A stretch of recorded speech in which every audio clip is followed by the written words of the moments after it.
Welcome everyone, and thank you for joining us today. I'm Gabby Young from Feedvisor, and I'd like to welcome you all to Feedvisor's 8th Ask the Amazon Experts webinar in partnership with Jungle Scout.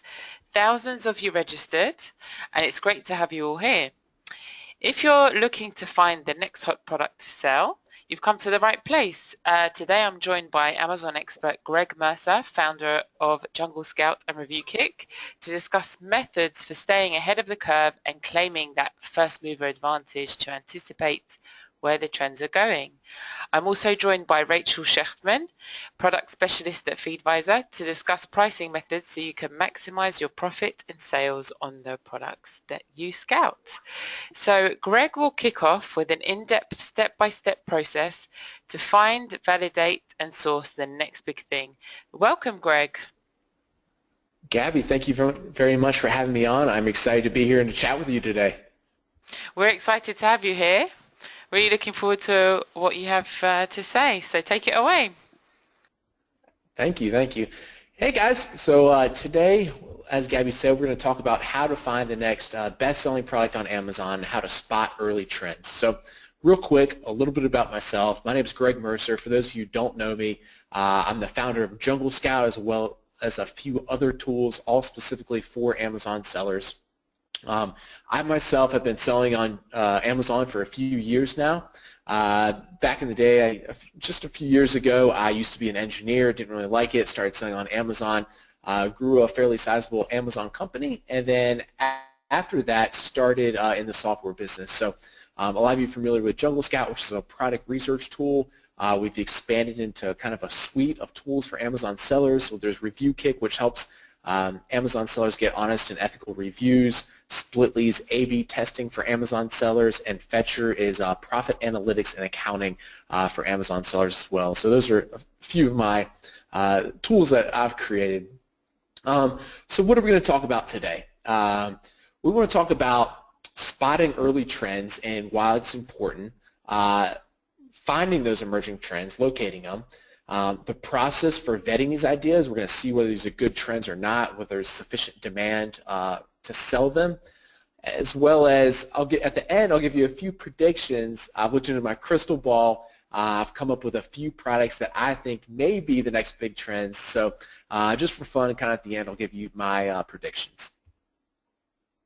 So real quick, let's talk about why is trend spotting and forecasting important, all right? And this whole webinar, we're going to kind of specifically talk about selling on Amazon, okay? So these same methods and models can be used for e-commerce or selling in other areas, but we're going to kind of mainly focus on Amazon for this particular webinar, all right? So one real important reason, or one huge advantage with spotting a trend early and starting to sell a product early, is you kind of get first mover advantage, right? So on Amazon, it is much easier to get ranked well for your main keywords and to get clicks and sales if there's not much competition, right? If you're one of the first few people selling a product, then it's way easier to make those sales. And you can get started with a lot less money devoted to giveaways and promotions and so forth. This also lets you build sales history early, and we know for a fact that Amazon uses that in their algorithms for ranking particular products in the search results. So if I search for yoga mats, a yoga mat that has a strong sales history for an extended period of time, we know all other factors being equal will rank better than a brand new yoga mat, even if everything else is the same, all right?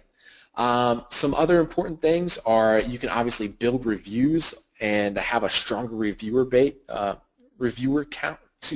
count earlier than your competitors do. And this is really important for social proof, as well as it's speculation that Amazon might include this in their ranking algorithms as well. So, and the reason we're talking about Amazon is, for one, that's what Feedvisor and Jungle Scout and the audience of this webinar is kind of focused on. But the reason, I guess, the bigger picture for that is that's where that's where shoppers are going now to start their product research and to find products. And I think it goes without saying how powerful the channel is at selling and moving products. So one last point is that trends can kind of come and go sometimes. So, like the style of wine bottle opener that's popular right now may not be in a few years.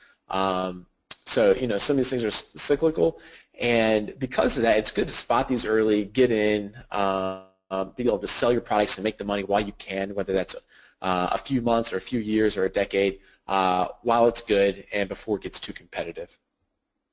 So to start with this, we're going to, right after this, move into some like really actionable stuff, like step by step. But before we do that, one of the things I want to kind of talk about is these things will apply whether you are trying to sell in a specific category or niche, or whether I talk about kind of like the blue sky strategy, that you're open to any product as long as it has potential. Okay, so if you are like only trying to sell in the sports section, or only trying to sell in a certain interest like gardening equipment or whatever, you can use these same tactics to kind of drill in on those specific audiences or categories, or we'll kind of talk about just, it's like I'm willing to sell anything that makes me money. Then we'll also kind of talk about how to do that. So to start, I've kind of put together a quick list or quick board here of some good resources that I know of to help you spot trends or help you spot trends early. Some of these are free resources, other of these are paid. I don't have any affiliation with any of them on here, so feel free to use them or not use them. I don't care. I'm just putting together a few resources for you here.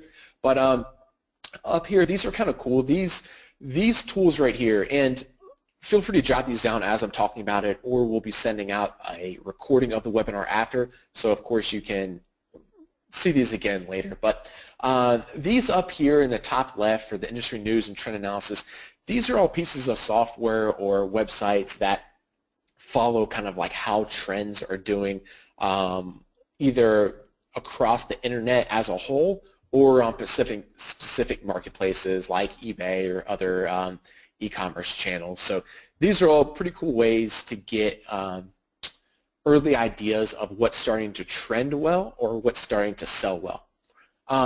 Another place is just social platforms. So of course these are all free. What I like to do is I always kind of like to be in the know of, especially if you're following very like influential people like celebrities or maybe fashion models or whoever else on these social channels.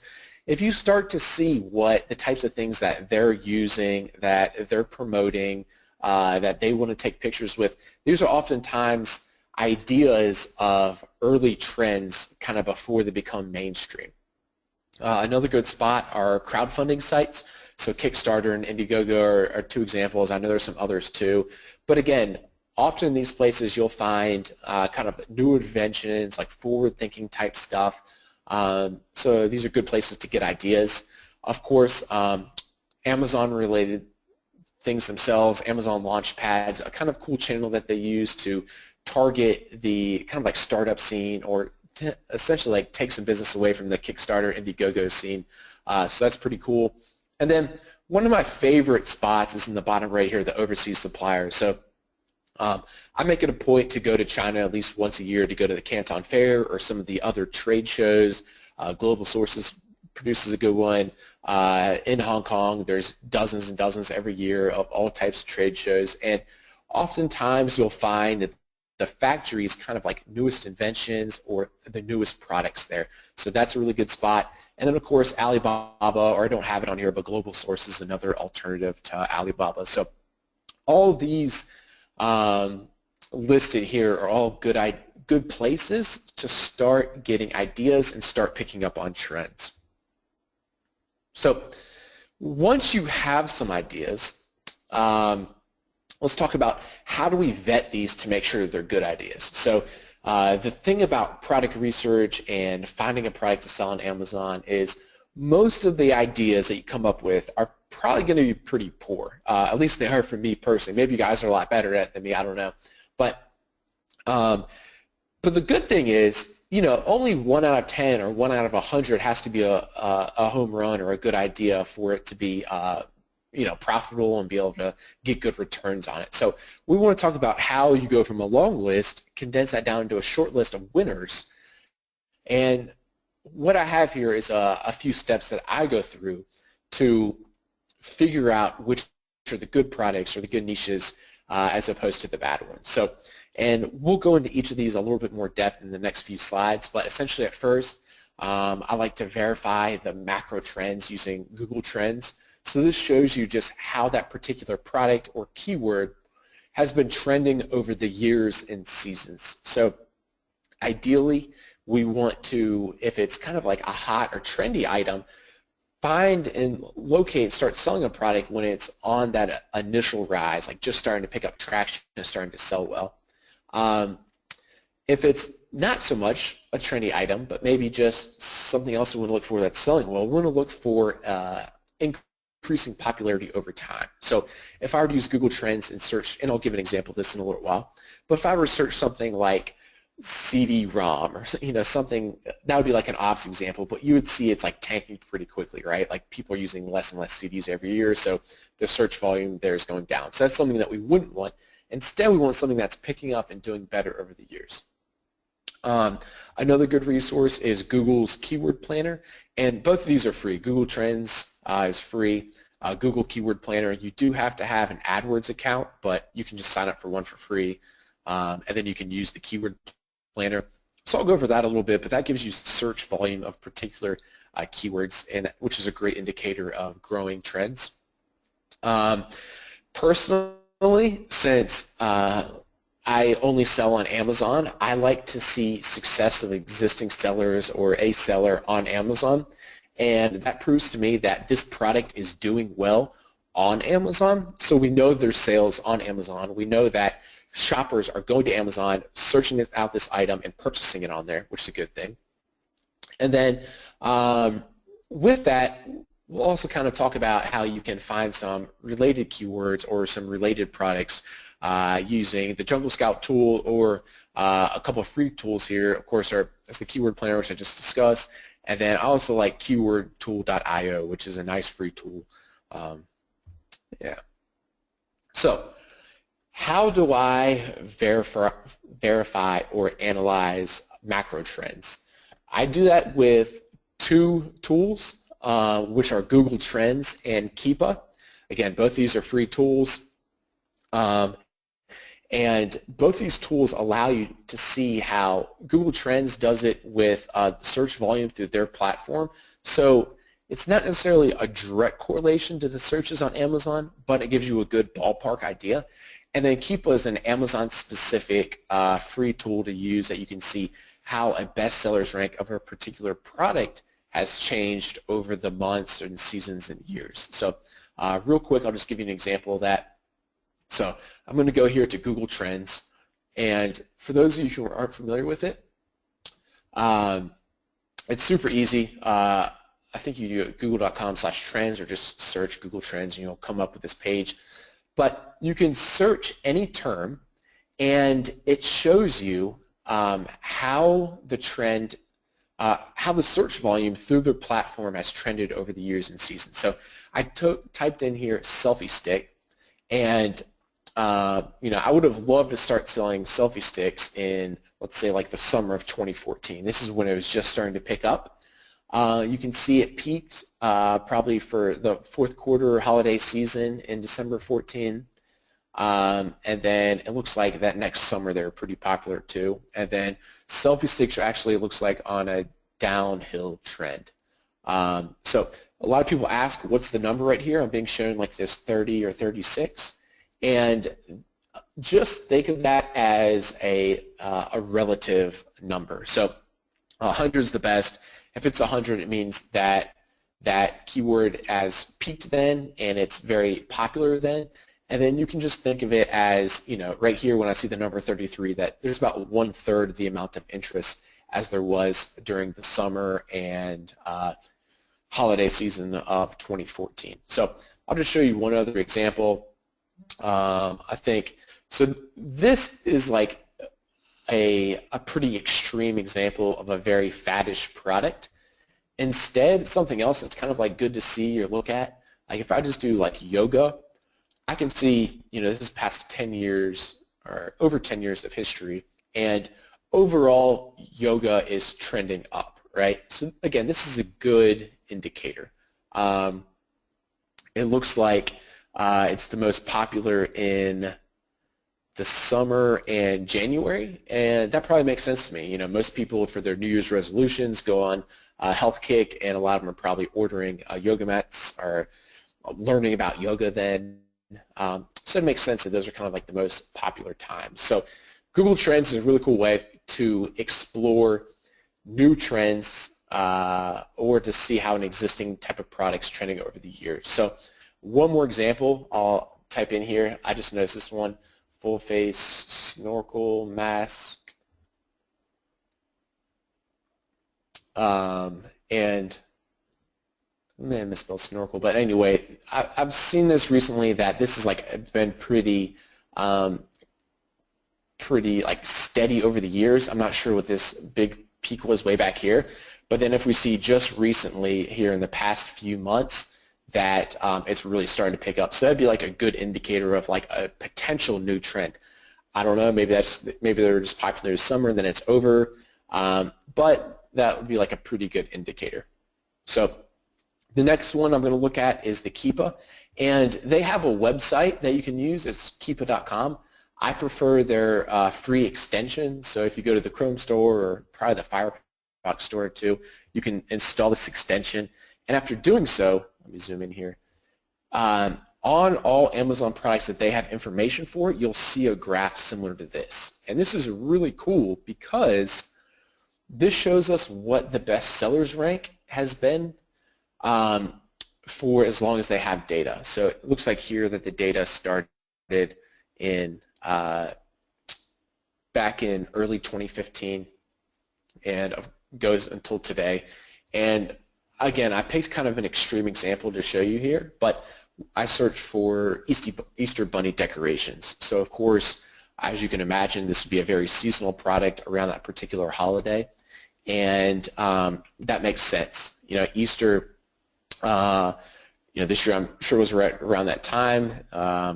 March 27th or so is when the demand slowed down, but for a month, a few months leading up to that, 2 or 3 months leading up to that, these things sold like crazy. The sales rank was very low. They sold a lot. And then if you look at it, the rest of the year is pretty slow, which makes sense, right? They don't sell very many of these during the rest of the year. And then same thing if I look back back to 2015. So last year, I see that it was the same thing during that same time period. During the springtime is when these are very popular and sell really well. So this is a cool tool that I like to use. Can't beat the price considering it's free. It shows you how a particular Amazon product has trended over the months or seasons, which is really nice. So I'm going to go back to presentation here. So the next tool I want to talk about for analyzing particular products or search terms is Google's Keyword Planner. And again, this is a totally free tool. You do have to have an AdWords account, but you can sign up for one for free through Google, and then you can use this. And this is a cool tool because it shows you, whereas the Google Trends is just kind of like a relative number for particular time period. This shows you how many searches there were on a monthly basis. So again, this is pretty good information for analyzing like how particular products compare. So let's take a quick look at it. I searched for selfie stick, and let's see, back a year ago, in August they had 300 searches. It went down during the fall time, it peaked during Christmas, so it's just as popular in Christmas time or the holiday season in December as it was in August, middle of summer.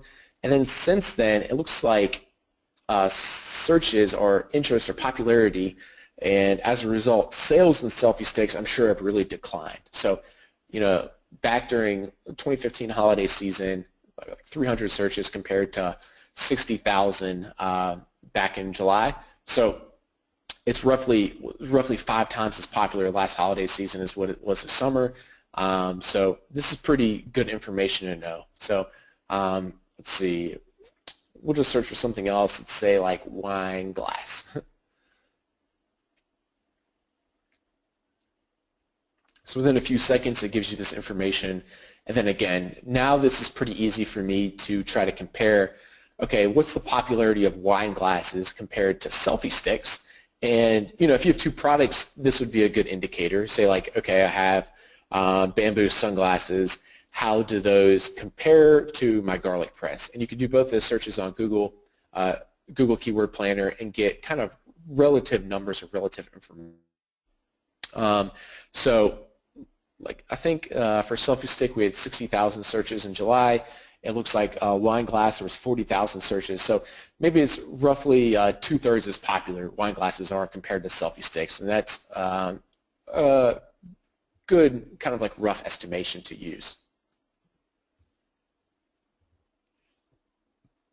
So the next thing I want to talk about is since everyone on here is an Amazon seller, an inspiring Amazon seller, my favorite place to look to see what's selling is how the actual sales on Amazon are. So Google gives us really good indicators and is really good to get kind of like relative information, like, okay, what's the popularity of this compared to that, or how's it trending over the seasons or so forth. But on Amazon, if that's the platform or the channel you're going to use to sell your product, then it's really good to see like, okay, I understand like overall popularity throughout the US or world's increasing, but is it selling well on Amazon? Are people actually going to Amazon, clicking on this product, entering their credit card, and purchasing this product, okay? So that's really good to know if there's existing demand on Amazon. It's also good to know what's the competition like on Amazon, all right? And the easiest indicator of this is how many reviews particular products have. So the review count, of course, there's little things you can do to skew this, but overall, the review count of products on Amazon gives you a good indicator of how mature a particular listing or niche is. So if it's a very competitive, very mature niche, you can expect to see high review counts, like 500 reviews, 800, 1,000, 2,000 reviews. That would mean that this is a pretty mature niche, and therefore it's probably going to be pretty competitive or pretty tough for you to get into if you're just launching this as a brand new product. We also want to see, how many other sellers are there selling the same product. Obviously, the less the better. If there's like 5 pages of results of this exact same product, it's going to be pretty tough for you if it's a brand new product getting in there and selling it on Amazon. And when I say that, I mean if you're launching like a new product or a private label product, then it's a brand new listing. Of course, if you're selling on an existing listing, it's a little bit different dynamic.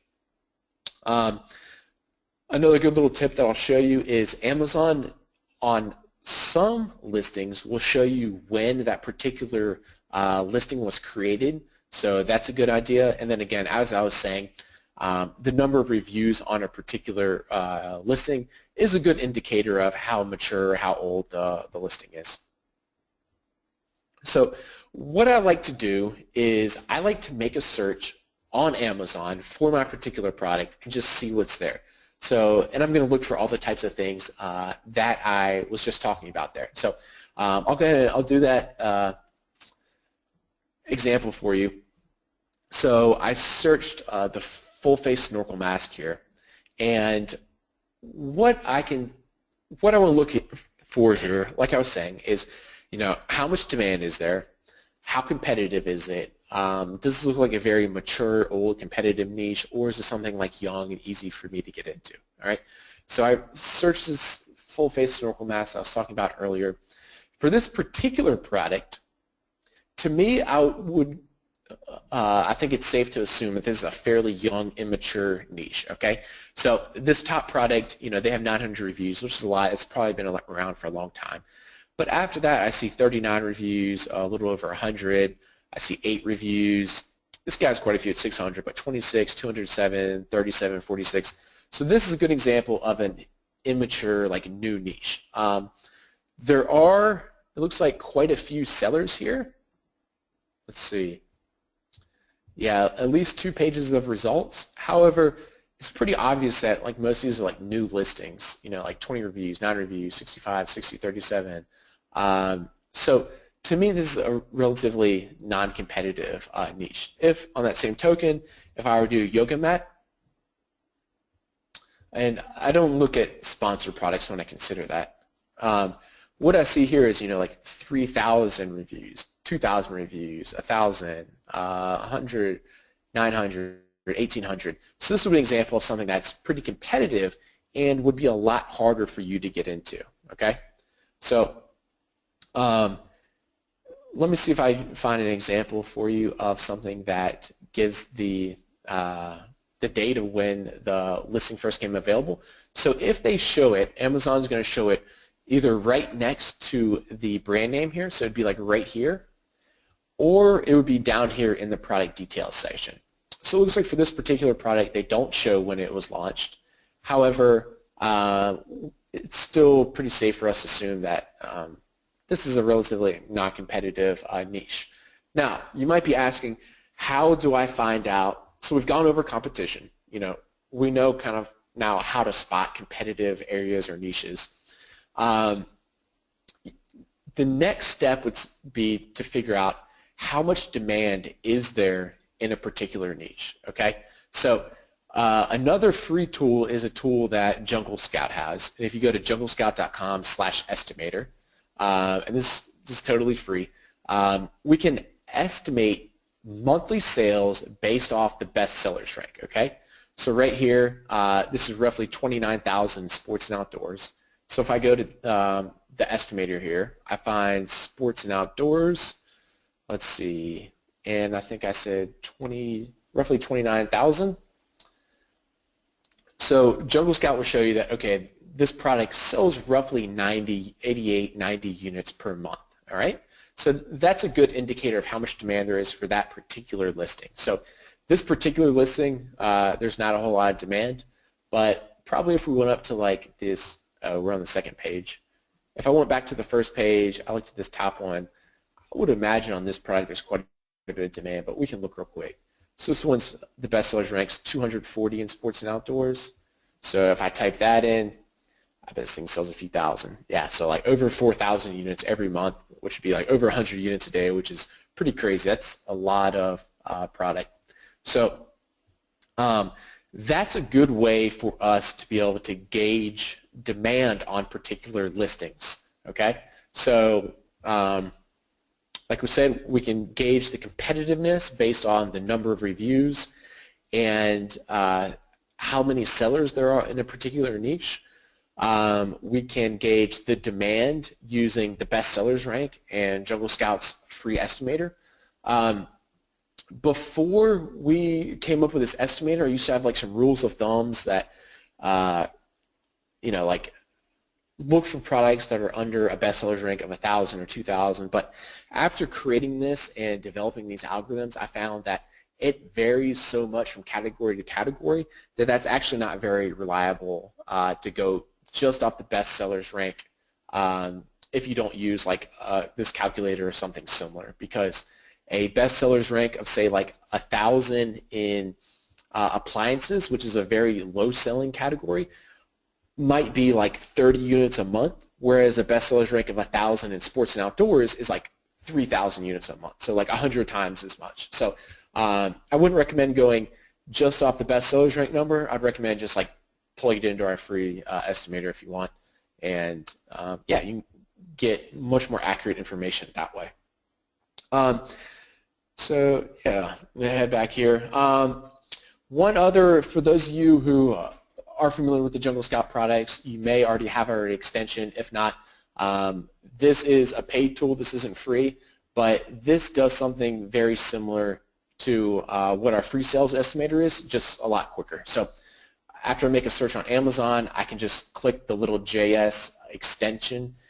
This is synchronizes into your Chrome browser, and on any page that shows Amazon products, you can click it and it gives you all this information. So from that, we see all the estimated sales very quickly. So instead of plugging them in one by one into the sales estimator, if you want, you could get this tool, and this shows you, okay, top product selling 4,300, the second one 600, then 1,500, 600, as well as some other kind of key metrics that are good for you to know. Like how much are the Amazon fees? So if this product's $80, the fees are about $16, which leaves you roughly $64 in net after Amazon takes their cut. So the extension is similar to the estimator. It makes it a little bit quicker, a little bit easier for you. But the estimator is totally free if you just want to use it.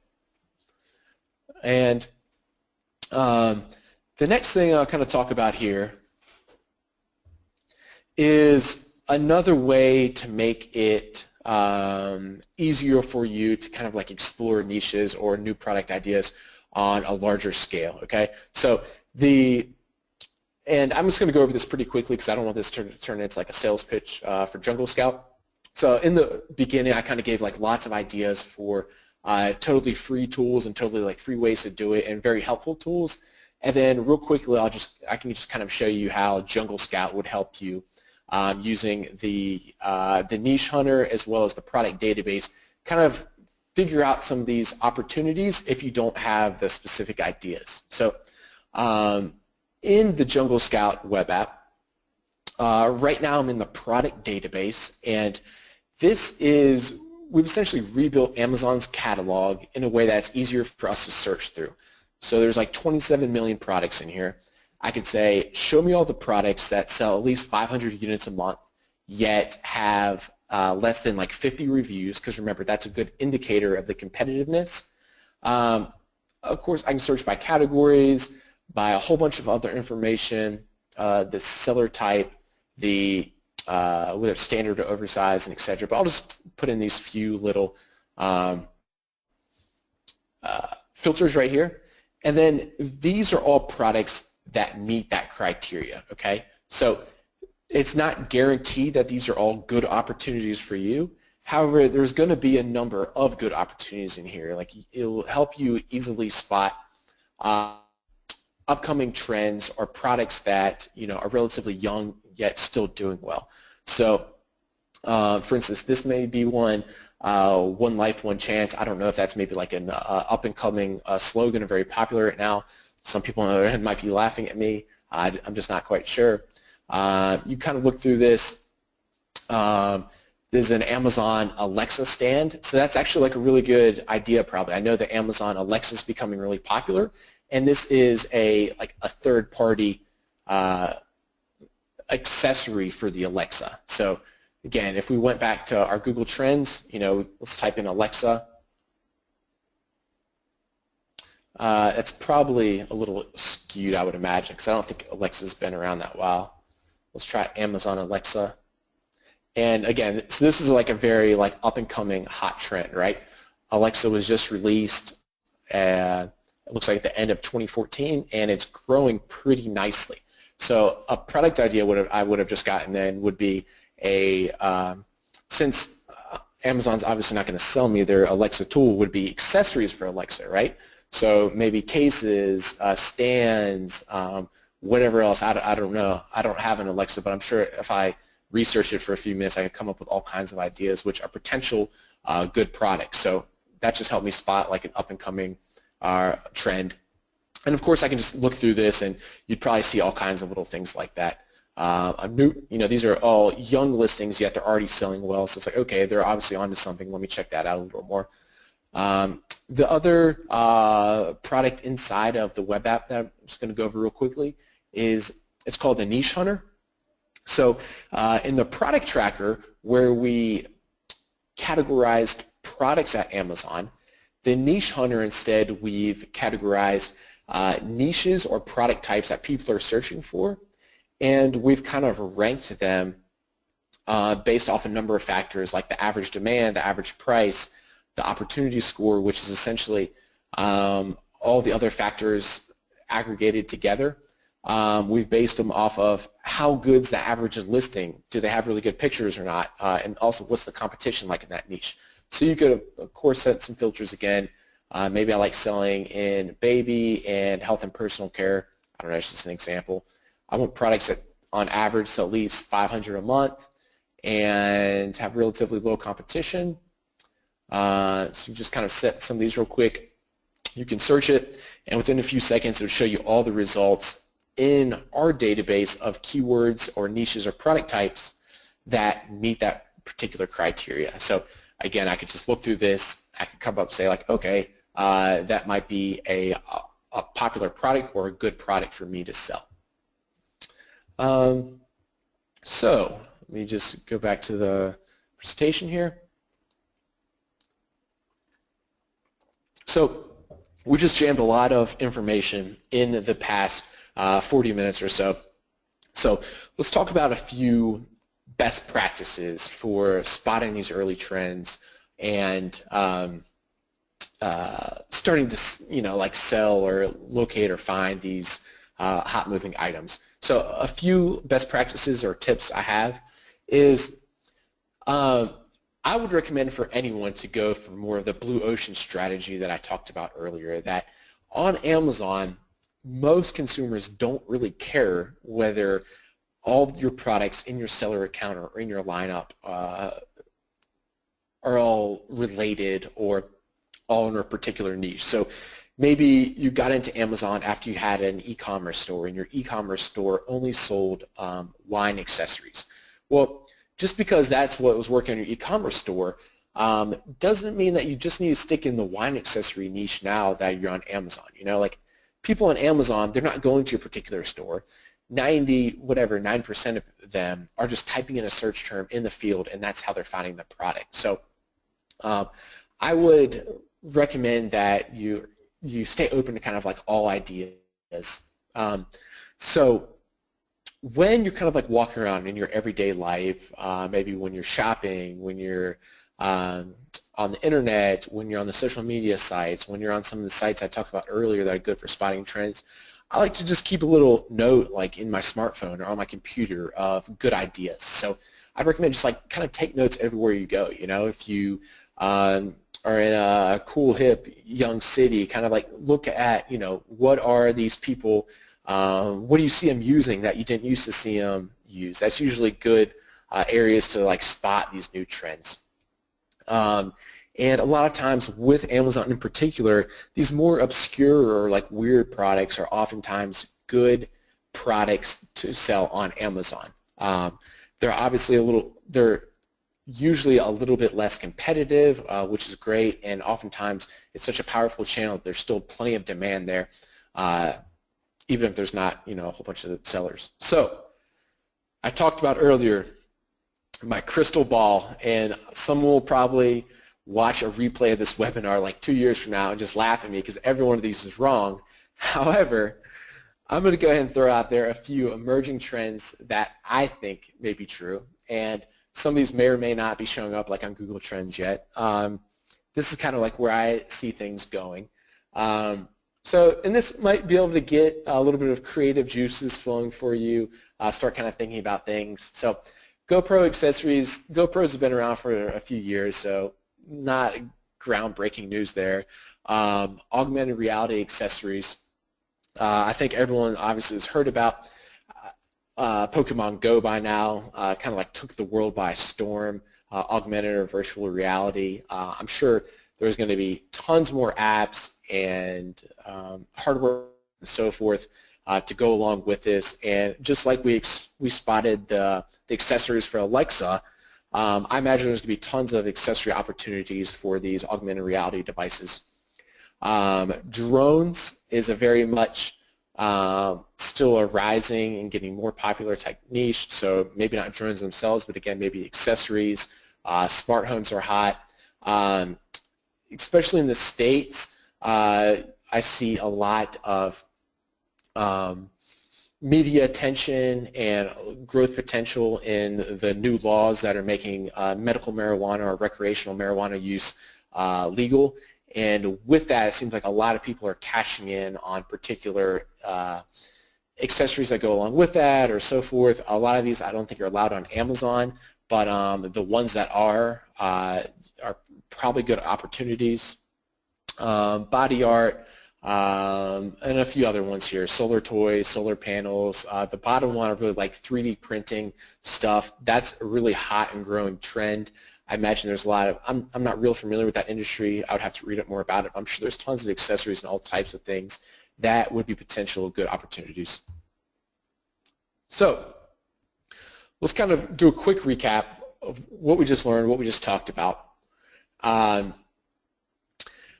I highly recommend that you make data-based decisions off of everything we kind of just talked about. So too many times I see people kind of going off their gut feeling in business with launches new products or thinking about what's doing well. And with all these tools, even all these free tools, there's no need to just make like these gut-based decisions on what you think may be good or selling well or hot or whatever. It's very easy to be able to check Google and check Amazon and use all this information and tools that I give you to make more data-driven decisions, which in return reduces a lot of the risk you have associated with launching this new product. So I very much encourage and recommend that. And then, of course, use the Google Trends. You can check the search volume with Google. I recommend selling things that have at least one or two other sellers that are selling well on Amazon. This lets you know that people are going to Amazon, making the searches there, and purchasing the products on there. And then, of course, a few of the tools that we talked about, the Jungle Scout tools, the Google Keyword Planner tools, keywords.io, Google Trends, and so forth. So with all that being said, Gabby, are you still around, or did I put you to sleep? Yes, thank you very much, Greg. Amazing insights, excellent actionable advice. Let's see how many of our listeners start selling full-face snorkel masks and medical marijuana accessories. There you go. So thank you very much. We've received several questions about trend spotting and product sourcing, which we'll answer shortly. But what I did want to address is, now that we've kind of found the right products, we now need to sell them at the right price. So Feedvisor's product specialist Rachel is here to give us some tips on how to best maximize your profit and sales for these products. So Rachel, we'd love to hear from you. Hi, thanks, Gabby, and thanks, Greg. It's interesting listening to Greg talk, especially near the beginning of the presentation. He brought up a lot of points that are very relevant after you have the item as well, which makes sense because you want to think about what happens once you have the item when you're thinking about which item to source. So I'm going to try and tie that in because I think it's very relevant. But right here I want to talk about just overall how a lot of successful Amazon private labelers leverage pricing. Now there's the obvious ways, right? So think about profit margin, right? So we want to maximize profit margin, which does not always mean increasing profit margin, which is an important point to note. We'll show you that a little bit later, what I mean by that. In addition, as a private label seller, maintaining control over your pace of sales is very important. On the one hand, you want a lot of sales. On the other hand, you don't want to run out of stock because that can, greatly impact your rank in a bad way.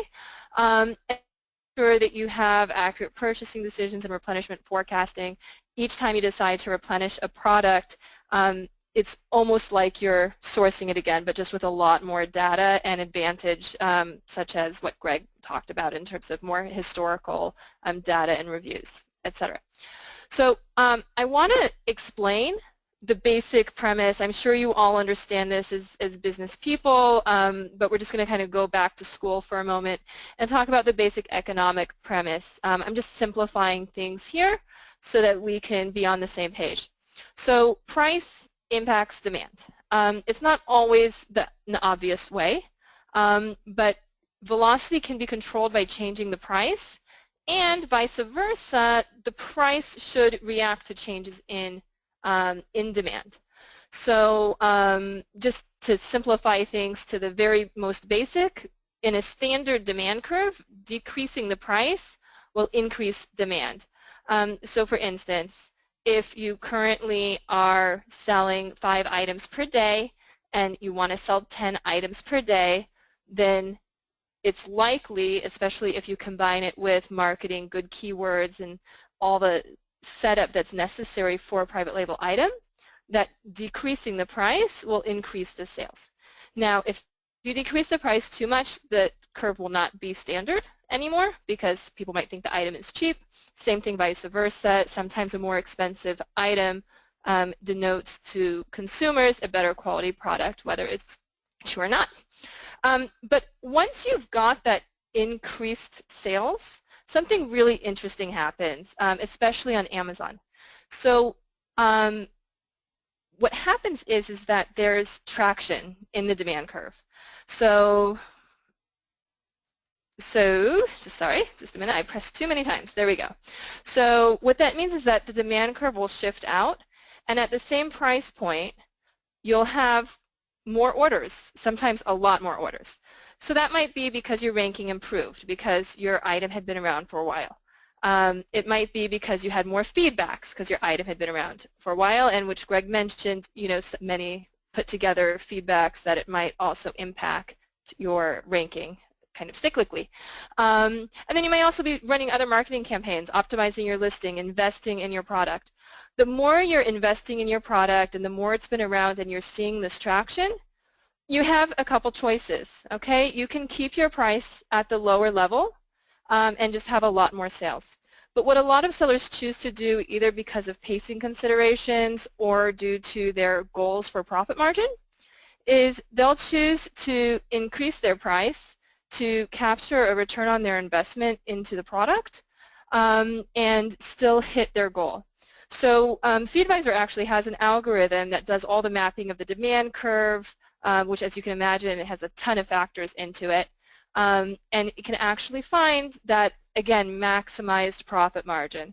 So when we're lowering the price, as in the first part, we're lowering your price to the least amount necessary that we have to lower it. So you have the highest price that you can possibly still hit your goal. And then once we see that there's the opportunity to increase your price, we're increasing it as much as you can. A lot of private sellers may have experienced a situation where they'll increase a price because they were trying to slow down sales and the sales didn't slow down. That's an opportunity that if you're not testing regularly and if you're not maintaining awareness of your demand curve, you might never know that and you're always leaving money on the table. I just want to show a quick example. There's a lot on the screen here, so I'm just going to explain a little bit. We'll show you a bit later how you can find out more if you're interested in how we do things. But when you're launching a new product, very often you have to decide how you want to price it originally, right? So some sellers choose a top-down approach where they'll price it a little bit higher at the beginning. Maybe they'll also run some promos, do some giveaways, do some things to get reviews, but they don't want to cheapen their product. And they'll lower the price gradually until they find the right price for their item. Other sellers, and this is an example I showed here, will start at a lower price and gradually increase their price.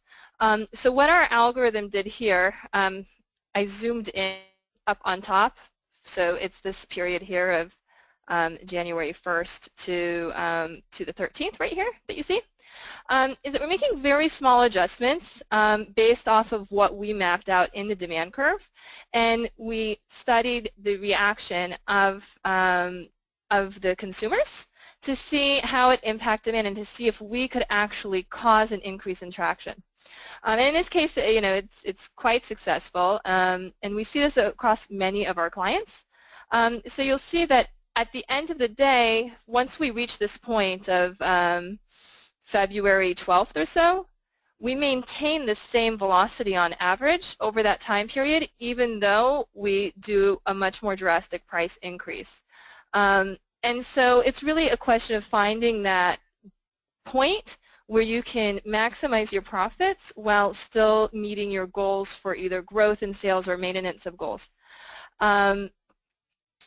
Before I go to questions, I actually want to, I do want to tie in just a couple things that Greg said. When you talk about the cyclical nature of private label products, I think it's important to note that this traction can go both ways. So when you're introducing a product, you're more in this first part where you are looking to increase your velocity, get feedback, improve your ranking, etc. And then you're really looking to maintain that when the item is mature. And as soon as the item is declining, you also want to look at ways to either liquidate the item or understand better how it's declining. So I don't have time to dive a lot more into that here, but we do have a number of solutions to help with that as well if anybody's interested in exploring.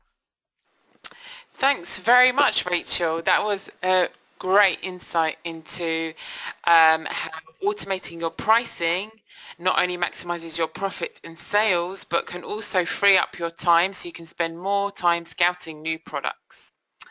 So if you'd like to see a personalized demo of Feedvisor's repricing and revenue intelligence solution, which includes the private label repricing, click on the relevant option on your screen now, so you can either choose to see a personalized demo so we can show you how the repricing can work for your particular products, or you can just choose to get some more general information about Feedvisor's solutions. So I'll give you a minute or so to choose which option you like. And we'll shortly move on to the questions.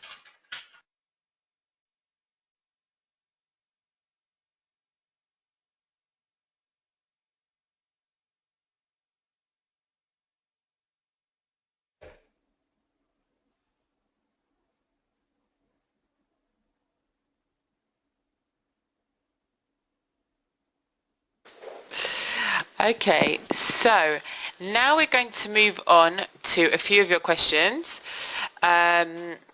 We did receive a lot, so we'll answer some of them, and then if you do have any more, we didn't answer yours, you can email us at info@feedvisor.com and we'll get back to you.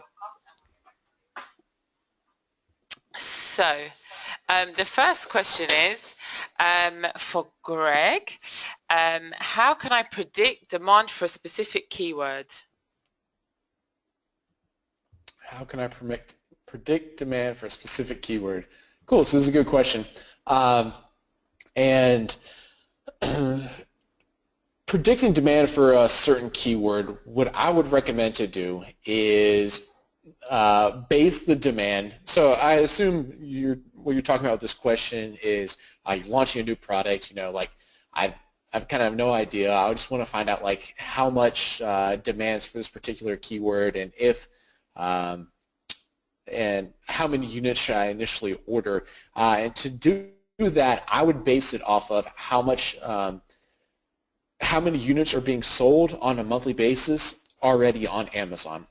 So again, if I were to search yoga mat and I were to estimate the sales using the free sales estimator or any other tool that you want of the top relevant products, then you can get a good idea of how much demand is there through Amazon's entire platform. So maybe you find out that there's 5,000 units of demand for their whole platform.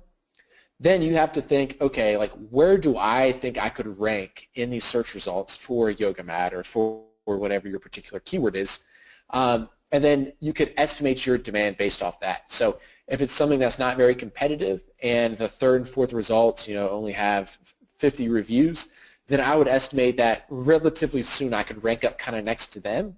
And then I would look, okay, if I ranked right next to them, you know, how many units are they selling per month? Then I would assume something similar to that. So I think that's the best way to estimate demand for a particular keyword. Thanks very much. Thank you, Greg. So my next question is actually for Rachel. So setting goals is great, and we definitely do it well. But often situations change and the definition of a realistic goal changes it. So does that fit in with the approach you described? Thank you for the question. So basically, what happens is that when you go throughout the life cycle, there are going to be changes, and then sometimes when you're doing your initial forecasting, like Greg talked about how one does it, it's hard to come up with accurate information until you've actually been in those shoes and tried it yourself. So what our clients do is we actually have a success team that works together with them and some very advanced reporting capabilities that helps them to target, figure out what their goals are, what growth is going to be best for them, and have the long-term optimal profit, and also to help them make replenishment decisions so that as you go through those different cycles of launching, maturation, and eventually decline and liquidation, that we can help you identify those and maximize your performance during those time periods. Thanks very much, Rachel. Okay, I think we've got time for one more, one or two more. So a hot topic at the moment is the brand permission. So now that Amazon is requiring sellers to not only get brand permission to sell the product, but in some cases is charging $1,000 to get permission, how is this changing the landscape of how to make products available to sell on Amazon? Why is Amazon doing this to sellers? Good question. So for those of you who aren't very familiar with this, just recently in the past week or two, Amazon has started to not only gate categories, but gate specific brands as well. So what this means is a lot of times, or not a lot of times, but in specific instances, and I imagine it's probably going to grow in the future, that you have to get permission either through the brand or through Amazon or however else to sell on a particular existing listing. So on Amazon, this is going to make it harder for small-time sellers who are reselling products or like existing brands because they're probably going to think twice about shelling out the money to be able to sell on these particular listings, okay? So that's a bad thing if you're a smaller seller as a reseller, and it's a good thing probably if you're a larger reseller because you'll have less competition. If you're a big guy, you don't mind shelling out the money, and you won't be able to sell it if you're a smaller seller. Now that's, when I say that, I'm talking about reselling on, these are normally larger brands, well-known name brands on Amazon. If you're a private label seller and you're creating your own listings, this is actually a really good change for you, and this is why. Either already or probably in the near future, other people won't be able to sell on your listing without permission from you. So a common term people use are like hijackers, and these are like people who will sell on your private label listing even though it's not really your product. It's either a counterfeit product or maybe they got the product at a discount and they're reselling it on your listing. This new rule is going to do away with that, which is really good. So for most sellers, this is a really good thing. That's why they're doing it. I guess the people that it's going to hurt most are the people who are smaller and reselling big name brands. For everyone else, I think it's probably a good change. And the reason they do it is because Amazon is extremely protective of their customers, as we all know, and this is a way to prevent counterfeit products being sold on Amazon. I think right now there's probably a small problem with that in the big scheme of things, but that small problem is enough for Amazon to make some changes to their rules. Thanks, Greg. I know that's a hot topic at the moment that we're seeing everywhere. Sure thing. Now we do have some more questions, but that's all we've got time for today. So what I suggest is if you have some questions for Greg, that you get in touch with him, and if you have any questions about repricing for private label, that you can just click on your screen now, and we can get in touch with you and answer your questions about the private label repricing. I mean, Feedvisor also offers algorithmic repricing for competitive products, and if you're a private label repricer, then you can see a demo for that solution too. And don't forget, we also offer a whole host of reporting and revenue intelligence to make sure that you are creating the best Amazon business possible, and that you're really maximizing your Amazon business potential. So get in touch with us, get in touch with Greg. He has a whole host of insights into trend spotting, especially as you start looking to 2017. And of course, we'll be sending you an email in the next couple of days with the recording, so you can watch it again. And you can also share it with others who may also need the same information. So we're looking forward to hearing from you very soon. Feel free to write us a message on Facebook, email us info@feedvisor.com, and we'll be sure to get back to you very soon. So thank you very much for joining us, and we'll be back soon with another episode of Ask the Amazon Expert.